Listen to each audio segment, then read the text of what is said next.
You ever try to cook something just by watching Gordon Ramsay yell at people?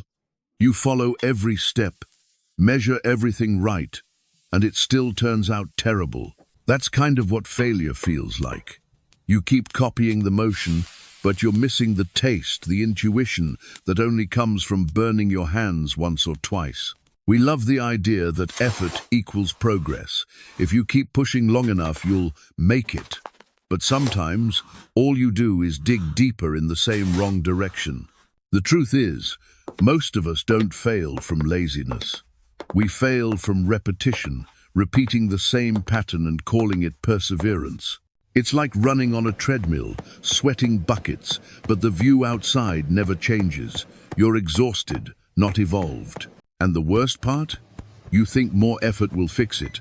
That's the trap, the comfort of familiar struggle. Because trying hard feels noble, it feels safe.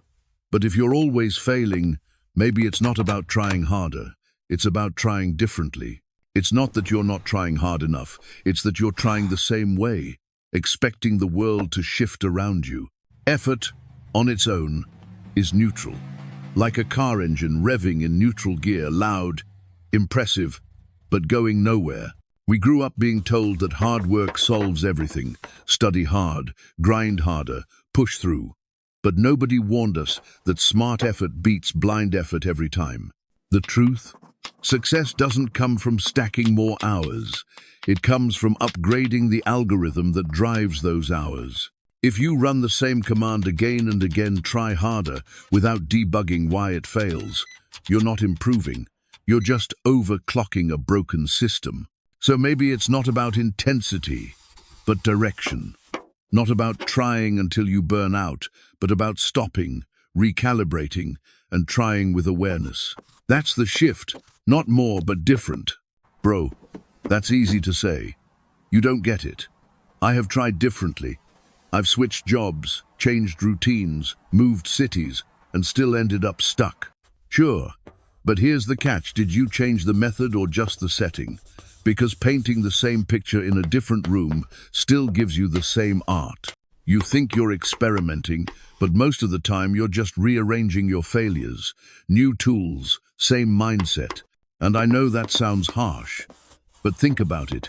If every fresh start feels suspiciously familiar, maybe the common pattern isn't the situation, it's you. Ouch, right? But that's not blame, that's power. Because if the problem lives inside your pattern, so does the solution. So no, it's not a cop-out answer. It's the only one that gives you control back. You can't fix the world around you, but you can rewrite how you approach it. Let's get real for a second. Out of every 10,000 startups, maybe one survives 5 years. That's not because the other 9,999 founders didn't work hard enough. They just bet on the wrong equation. Effort isn't a magic key, it's a multiplier. And if you multiply by 0, the wrong idea, the wrong timing, the wrong system, you still end up with 0. That's why people burn out, chasing hustle culture. They're sprinting on a tilted treadmill, burning energy in the wrong direction. You see the same thing in fitness. People hit the gym daily, same routine, same weight, and stay stuck. Not because they're lazy, but because they stopped adjusting the stimulus. It's not a lack of effort, it's a lack of iteration. Trying 100 times only matters if each attempt teaches you something new, not if it's just 100 carbon copies of mistake hajon. So maybe failure isn't proof of weakness, it's a feedback loop asking you to update the code. Think about Thomas Edison. People love to quote his "I didn't fail. I just found 10,000 ways that didn't work." But most forget what made those attempts valuable. Each one changed the experiment. He didn't just keep flipping the same switch, hoping it'd light up. He changed the material, the angle, the wiring. He learned with every burn mark. That's not stubbornness, that's iteration. The difference between failing repeatedly and testing intelligently is reflection. And that's the quiet part. Nobody claps for the in-between space, where you sit, analyze, and rewrite your formula. Even Randy Pausch in the last lecture said walls aren't there to keep us out, but to show us how badly we want in. But here's the trick. You still need to find the right door. Failure becomes meaningful only when it shifts your lens, when the 10th attempt is built on the ashes of the 9th, not its copy. Every loss has a lesson baked inside it, if you're patient enough to taste the bitterness first. Think about Thomas Edison. People love to quote his, "I didn't fail, I just found 10,000 ways that didn't work." But most forget what made those attempts valuable. Each one changed the experiment. He didn't just keep flipping the same switch, hoping it'd light up. He changed the material, the angle, the wiring. He learned with every burn mark. That's not stubbornness, that's iteration. The difference between failing repeatedly and testing intelligently is reflection. And that's the quiet part. Nobody claps for the in-between space where you sit, analyze, and rewrite your formula. Even Randy Pausch in the last lecture said, "Walls aren't there to keep us out, but to show us how badly we want in." But here's the trick. You still need to find the right door. Failure becomes meaningful only when it shifts your lens, when the 10th attempt is built on the ashes of the 9th, not its copy. Every loss has a lesson baked inside it if you're patient enough to taste the bitterness first. Most people fear failure, not because of what it does, but because of what it says about them. You fail a few times, and suddenly it's not, "This didn't work," it's, "I don't work." That's where the pain comes from, identity, not outcome. But here's a twist. Failure isn't the opposite of success. It's the maintenance cost of progress. You pay it every time you grow. In careers, this fear gets louder. You pick a job, invest years, and think, if this doesn't work, I'm screwed. But that's like saying one wrong turn ruins the whole road trip. You can pivot, you can rebuild, you can re-skill. There's no rule saying your first draft of adulthood has to be your final version. We treat our careers like tattoos, permanent, defining when really they're more like sticky notes. You can move them, layer them, rewrite them. So maybe failure isn't a full stop. It's just a comma, asking you to finish the sentence differently. You've seen the meme, "How to draw an owl."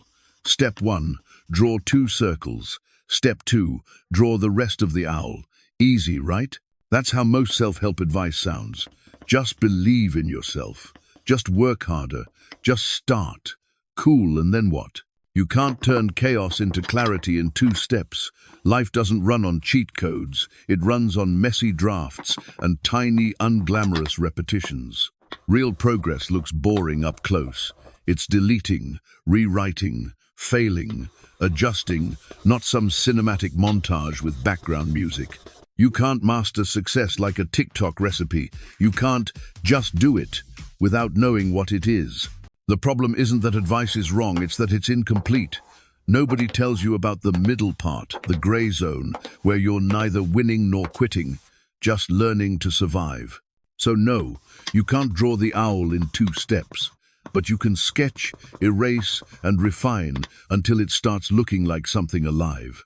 First, write down your failed attempts, not just what went wrong, but how you reacted. Most people skip that part, which means they keep making the same emotional mistake. Panic, quit, repeat. When you document failure, you build a feedback library. It's not about journaling feelings, it's about pattern recognition.